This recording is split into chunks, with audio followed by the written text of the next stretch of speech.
ओम खम ब्रह्म। तो हम लोग इस सरल वैदिक संस्कृत कक्षा में वर्ण शिक्षा पर चर्चा कर रहे हैं और इसमें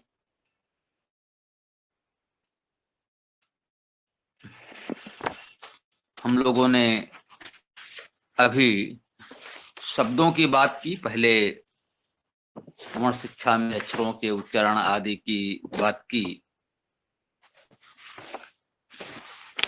और उसके पश्चात अब हम लोग शब्द रचना पर बात कर रहे हैं। शब्द रचना में हम लोगों ने शब्द भेद 5 पढ़े। नाम, धातु, अव्यय, उपसर्ग, प्रत्यय। इनमें से नाम शब्दों पर हम लोग चर्चा पूर्ण कर चुके हैं। 5 प्रकार के नाम शब्द हम लोगों ने पढ़े। संज्ञा, विशेषण, सर्वनाम, संख्या, क्रम या क्रमवाची शब्द, इनकी चर्चा हम लोगों ने कल पूर्ण कर ली। आज हम नाम शब्दों के, यूं कहें कि शब्द भेद के दूसरे विभाग धातु की चर्चा करेंगे। शब्द भेद में 5 विभाग हैं, 5 भेद हैं। नाम, धातु, अव्यय, उपसर्ग, प्रत्यय। इसमें से नाम की चर्चा हम लोग पूर्ण कर चुके। नाम शब्दों के 5 भेदों की चर्चा हम लोग पूर्ण कर चुके। आज हम लोग धातु की चर्चा करेंगे। धातु शब्दांश होते हैं। एक प्रकार से कह लें कि ये पूर्ण शब्द नहीं होते, परंतु बहुत महत्वपूर्ण होते हैं। धातु से प्रत्यय जोड़कर शब्द बनते हैं। शब्द का अर्थ क्या होगा, यह धातु से निश्चित होता है। कह सकते हैं कि शब्दों का अर्थ धातु में ही निहित होता है। शब्द के अर्थ को धातु ही धारण करते हैं, इसीलिए इनको धातु कहते हैं। ये शब्द के अर्थ को धारण करते हैं। शब्द अपने अर्थ के लिए धातु को धारण करते हैं, ऐसा भी कह सकते हैं। इसलिए इनको धातु कहते हैं। धातु बहुत महत्वपूर्ण है। शब्दों के अर्थ इस पर निर्भर हैं।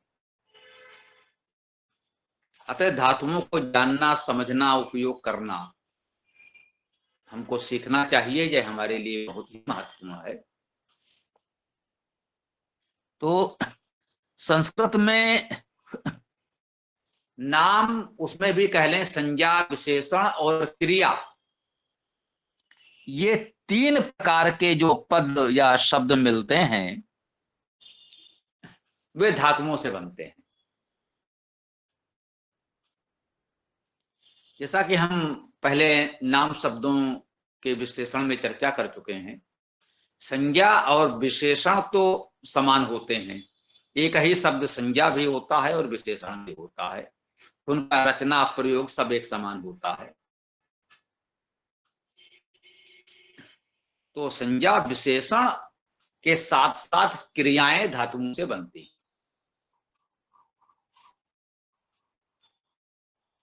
ठीक है। पठ, लिख, गम आदि धातु में है। इनसे विभिन्न प्रकार के शब्द बनेंगे। पठ धातु है। पठ धातु में अति जुड़ेगा तो पठत बनेगा, पढ़ता है, यह क्रिया रूप हो गया। अन्न जुड़ेगा तो पठन बन जाएगा, यह संज्ञा या विशेषण हो सकता है।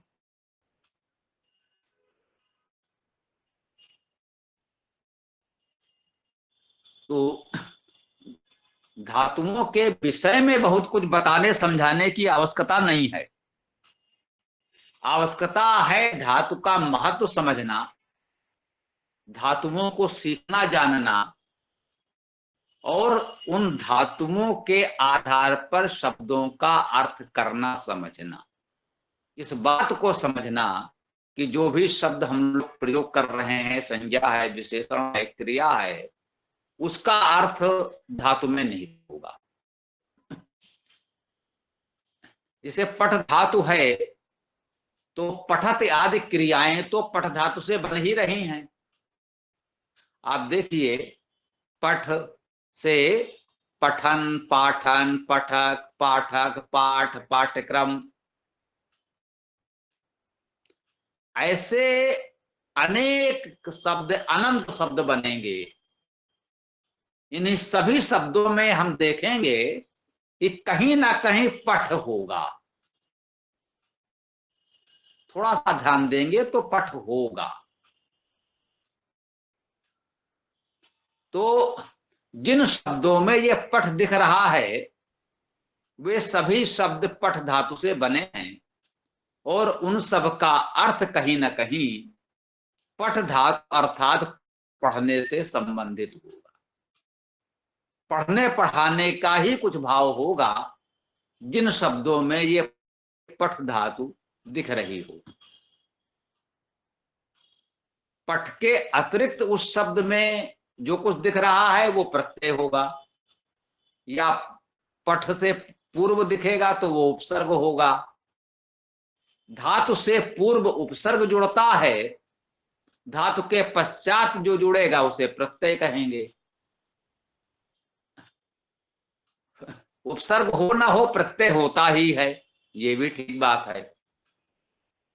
तो ये समझना है कि जो भी शब्द, संज्ञा, विशेषण, क्रियाएं हम लोग प्रयोग करते हैं उनमें कहीं ना कहीं धातु होती है। वो धातु क्या है उसमें खोज लें, उसके अनुसार उसका अर्थ करें। धातुओं की सूची या परंपरागत शब्दावली में कहें तो धातु पाठ उपलब्ध है। ठीक है। धात्वादि कोश के नाम से हमारी भी पुस्तक है, जो आधुनिक काल के विद्यार्थियों की सुविधा के लिए आपकी भाषा शैली में सरल रूप में आकार आदि क्रम से ही बनाई गई है। पढ़ने का के सारे धातु उसमें एक साथ पिरो दिए गए हैं, समाहित हैं, सरल है। जिनको जहां से जो धातु पाठ सुविधाजनक लगे वहां से ले लें, पढ़ें। जो चाहें हमारा धातुवादि कोर्स ले सकते हैं। इन धातुओं की जानकारी होनी चाहिए क्योंकि शब्द का अर्थ इन पर निर्भर करता है। विशेष रूप से वेद में तो करता ही है।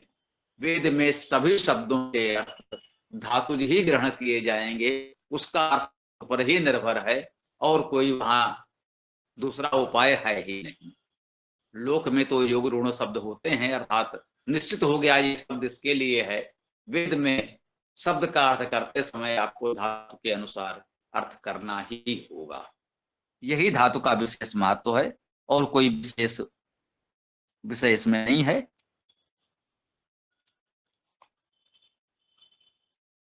ठीक है। हम प्रत्यय के प्रकरण में पढ़ लेंगे। धातुओं से जब शब्द बनते हैं तो आख्यातिक क्रिया प्रत्यय, क्रिया बनानी है तो क्रिया वाले प्रत्यय लग जाएंगे, लकार प्रत्यय भी आप कह सकते हैं। और संज्ञा विशेषण बनते हैं तो उसके प्रत्यय लग जाते हैं, वो हम आगे देख लेंगे। कुल मिलाकर के धातु में प्रत्यय लगने से शब्द बनते हैं, उसके बाद विभक्ति लगने से पद बनते हैं, वही वाक्य में प्रयोग होते हैं, उसका अर्थ धातु पर निर्भर होता है। इतना ही हमको इसमें समझना है। अगला तीसरा विभाग है इसका अव्यय। अव्यय में क्या बताना है?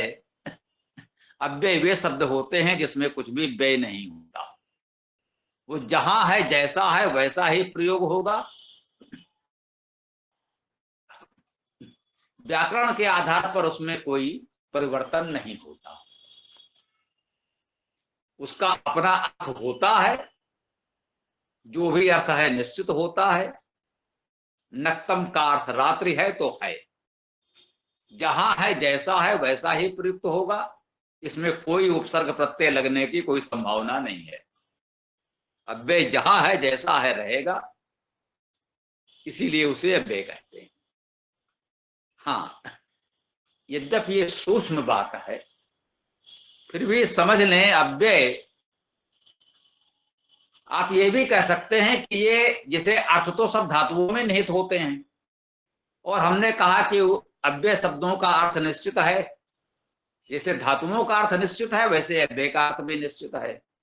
तो आप कह सकते हैं अव्यय भी एक प्रकार की धातु है, क्योंकि अर्थ तो उसका होता है और निश्चित भी है। तो कह सकते हैं अव्यय भी एक प्रकार की धातु है। हाँ, कह सकते हैं है। तो अव्यय को आप ऐसी धातु कह सकते हैं जिनमें क्रिया प्रत्यय तो नहीं ही जुड़ते, अर्थात इनसे क्रियाएं नहीं बनती। पढ़ धातु से पढ़त क्रिया बन जाएगी, परंतु किसी अव्यय शब्द में आप की अति लगा करके क्रिया नहीं बना सकते। इसे या धातु है जाना के अर्थ में, या अर्थात जाना, तो याति जाता है। दा धातु है, जो भी है सब में अति लगाएंगे, या से याति तो बन जाएगा। सदा शब्द है अव्यय, अब सदा में ति लगाएंगे तो सदाति जैसा कोई क्रिया रूप नहीं बनेगा, कहीं नहीं मिलेगा, नहीं बनता। तो ये तो तय है कि अव्यय के अर्थ निश्चित हैं, अर्थात अव्यय शब्दों में अर्थ होता है, अर्थ निश्चित होता है। जैसे धातुओं में अर्थ है वैसे अव्यय में अर्थ है, परंतु अव्यय जैसे हैं वैसे स्वतंत्र रूप से प्रयुक्त होते हैं। उनको ये अपेक्षा नहीं है कि उसमें कोई प्रत्यय जुड़े तब वो संज्ञा या विशेषण बने। अव्यय अपने आप में संज्ञा विशेषण जो कुछ है वो हैं, उनको किसी प्रत्यय की अपेक्षा नहीं है, उन्हें किसी प्रत्यय लगाने की आवश्यकता नहीं है, उनमें कोई विभक्ति लगती नहीं, क्रिया विभक्ति बिल्कुल नहीं लगती। कुछ लोगों को लग रहा होगा हम बार बार ये क्यों कह रहे हैं, क्रिया विभक्ति बिल्कुल नहीं लगती, जबकि अव्यय तो अव्यय है, उसमें कहीं कोई विभक्ति कुछ भी नहीं लगेगा, कोई प्रत्यय नहीं लगेगा, ये भी हम कह रहे हैं। तो इसमें एक सूक्ष्म बात है, छोटी सी, पाणिनि ने भी उल्लेख किया है और व्यवहार में मिलता है, विशेष रूप से वेदों में मिलता है। कुछ अव्यय शब्दों में कुछ प्रत्यय जुड़ सकता है, तब वो संज्ञा या विशेषण शब्द नाम शब्द बन जाएगा। मान लें से नित्य शब्द है, इसको आप कैसे समझेंगे? नि उपसर्ग है, क्या प्रत्यय है, ये कहेंगे तभी नित्य समझ में आएगा। जो निश्चित निरंतर है वही नित्य है। तो नि उपसर्ग में त्या प्रत्यय लगा तो नित्य शब्द बन गया। अब उपसर्ग और अव्यय तो एक ही बात है, ये तो हम लोग बता चुके हैं, वो मानकर चल रहे हैं। तो कह सकते हैं कुछ अव्ययों में कुछ उपसर्ग भी लौकिक संस्कृत में मान लिए गए हैं, वेद में तो वो अव्यय है ही। तो उपसर्गों में या कुछ अव्यय में इस प्रकार से कुछ प्रत्यय जुड़ जाते हैं तो वो संज्ञा या विशेषण तो बन सकते हैं, परंतु उसमें क्रिया विभक्तियां नहीं लगती, उनकी क्रियाएं तो नहीं ही बनती, ये निश्चित है। तो अव्यय के विषय में बस इतनी ही सी बात हम लोगों को जानना था, और इसमें कुछ भी जानने के लिए विशेष नहीं है, है ना। शेष इसमें लिखा हुआ है, कुछ अव्यय क्रिया विशेषण होते हैं, नाना पृथक बिना वृथा आदि। कुछ अव्यय सर्वनामों से बनते हैं, इदानीम सदा यथा तथा, सर्वनाम के रूप में प्रयोग करें या सर्वनाम से बन जाएं। कुछ अव्यय संख्यावाची शब्दों से बन जाते हैं, एक से एक धा बन गया, जैसा कि बताए, इसे आप कुछ भी कह लें, द्विधा, त्रि त्रि जो भी बनेंगे। कुछ अव्यय संज्ञाओं में तद्धित प्रत्यय लगाकर बन जाते हैं। अब पुत्र तो शब्द है, ये पू धातु से बनेगा पुत्र, अब वत लगा दिया तो ये पुत्रवत एक प्रकार से अव्यय हो गया। अब पुत्रवत में तो इसका कोई बहुवचन आदि नहीं बन सकता, कोई विभक्ति नहीं लग सकती। ऐसे शब्द है अग्निसात, आत्मसात। तो कुल मिलाकर अव्यय है तो है,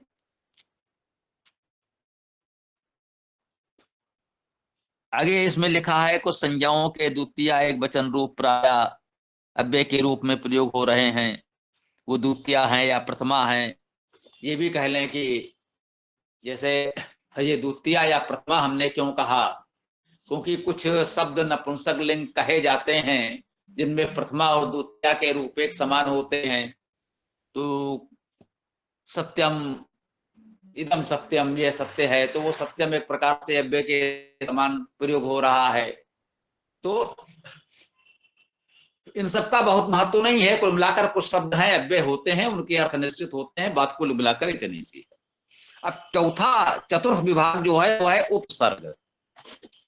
तो अभी तक हम लोग चर्चा करते ही आ रहे हैं कि उपसर्ग और अव्यय में कोई अंतर नहीं है, वेद में तो बिल्कुल नहीं है। लौकिक संस्कृत में ये 24-25 अव्यय ऐसे हैं जिनको उपसर्ग कहा गया है, यूं कह लें। वैदिक भाषा में तो केवल आ अन दो ही उपसर्ग हैं जो शब्द के साथ सदैव जुड़े रहते हैं। लौकिक संस्कृत में ये 24-25 कहे जा रहे हैं उपसर्ग। वेद में ये अव्यय हैं, लौकिक संस्कृत में ये उपसर्ग हैं। अब ये अव्यय और उपसर्ग का अंतर क्या है चर्चा कर चुके हैं, फिर भी संक्षेप में यहां भी समझ लें। अव्यय और उपसर्ग का अंतर केवल इतना है कि अव्यय शब्द वाक्य में कहीं भी कैसे भी स्वतंत्र रूप से आ सकता है, वो स्वतंत्र शब्द है कि वो धातु से जुड़ा रहेगा, क्रिया से जुड़ा रहेगा, या किसी धातु से पूर्व लगेगा। साधारण से समझ लें, किसी शब्द से पूर्व लगेगा। राष्ट्रपति से पूर्व उप लग जाएगा तो उपराष्ट्रपति हो जाएगा। ये उप क्या है, बोले उपसर्ग है। वेद में ऐसा कोई बंधन नहीं, वहां उप कहीं भी आ जाएगा। उप तो आग्ने दिवे दिवे, उप आ गया स्वतंत्र शब्द, उसके बाद सर्वनाम भी है और अव्यय भी है और सारे शब्द हैं। तो उपसर्ग कह सकते हैं कि वेद के कुछ ऐसे अव्यय शब्द हैं जो लौकिक संस्कृत में शब्दों के साथ जुड़कर ही प्रयोग होते हैं, स्वतंत्र रूप से प्रयोग नहीं होते। उनको लौकिक संस्कृत के व्याकरणाचार्यों ने अव्यय के रूप में अलग संकलित कर दिया, उनकी एक सूची बना दी, उनको उपसर्ग कहा। शेष उपसर्ग में जानने समझने को और कुछ नहीं है।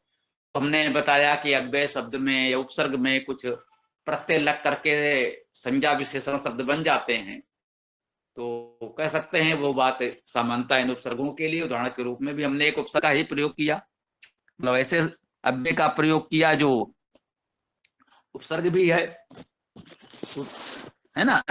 तो चौथा वर्ग इसका उपसर्ग था, ये हम लोगों ने इस रूप में समझा। इसके पश्चात विशेष के रूप में जो भी लिखा है, ये कितने उपसर्ग हैं सब लिख दिए गए हैं, आप पढ़ सकते हैं। वेद में उपसर्गों का प्रयोग स्वतंत्र अव्यय शब्दों के रूप में ही अधिकतर हुआ है। ये प्रायः धातु से बने क्रियापदों या नाम शब्दों से पूर्व जुड़े होते हैं। उपसर्गों की संख्या सीमित ही है, तो जितने लिख दिए हैं यहाँ उतने ही है, तो इसके लिए बहुत अधिक की अवस्था नहीं है, आप इतने को देख लें। इतने ही उपसर्ग हैं, ये अनंत नहीं है, ये बहुत अधिक संख्या में नहीं है। इसमें ध्यातव्य में एक बात कही गई है कि उपसर्गों के अर्थ सुविधा के लिए समझे जा सकते हैं, परंतु इतना स्पष्ट समझ लेना चाहिए कि इनके अर्थ में लचीलापन होता है, अर्थ भाव गम्य होते हैं, मूल भाव से बहुत दूर नहीं जाते हैं। परंतु उपसर्गों के अर्थ धातु या नाम शब्दों की बात निश्चित नहीं बताए जा सकते। जैसे संज्ञा या विशेषण शब्द हैं या क्रिया शब्द हैं, धातु शब्द हैं, तो धातु के अनुसार उनका अर्थ तो निश्चित है, उसमें तो कोई परिवर्तन होने से रहा। तो ये उपसर्ग हैं, ये जब शब्दों के साथ जुड़कर चलते हैं तो इनका ऐसा कोई शाब्दिक अर्थ बहुत निश्चित नहीं बताया जा सकता। कह सकते हैं भाई इनमें थोड़ा सा लचीलापन होता है। जैसे एक बार चर्चा हुई थी, निह का अर्थ निश्चित निरंतर, तो निःशुल्क में क्या होगा। तुमने कहा कि भाई मान लीजिए कि यही निश्चित है कि इसका कोई मूल्य नहीं है, इतना लचीलापन है, वही हमने बताया कि भाई जैसे ज्ञान में भी लगा तो विज्ञान हो गया, विशेष जानकारी, और योग में भी लग गया तो वियोग हो गया, कार्य में भी लग गया तो विकार हो गया। विकार का क्या अर्थ हुआ? आपकी कार्य में कुछ विशेष हो गया। अब वो विशेष क्या हो गया, वो आपके लिए उपयोगी है या अनुपयोगी है, वो आपके लिए सुखद है या दुखद है, तो अलग विषय है, परंतु कुछ तो विशेष हो गया, तो कार से विकार हो गया। तो अब वो विशेष नकारात्मक हो गया, तो हमने कहा भाई ये तो इसका अर्थ कुछ अलग हो गया। तो इसी को कहा है हमने कि उपसर्गों के अर्थ में लचीलापन होता है, और लचीलापन इतना है कि कभी कभी आपको लगता है कि जैसे बिल्कुल अलग अर्थ हो गया या विपरीत अर्थ हो गया, फिर भी उसका अर्थ होता है, नहीं है कि वो निरर्थक है या उसको कुछ भी मान लिया जाए। तो ये चतुर्थ विभाग इसका उपसर्ग है, इसकी भी हम लोगों ने चर्चा की। पुस्तक में उपसर्गों के सामान्य अर्थ एवं प्रयोग बताए गए हैं। इसको पढ़ने का कोई औचित्य मेरे विचार में नहीं है, इसको आप लोग पुस्तक में ही पढ़ लें, फिर यदि कोई समझ में ना आए, कोई समस्या हो तो बता सकते हैं। और इसका पांचवा विभाग है प्रत्यय।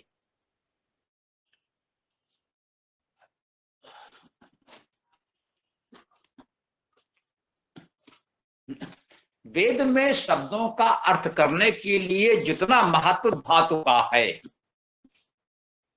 सच कहें तो व्याकरण सीखने में मुख्य बात तो प्रत्यय ही है।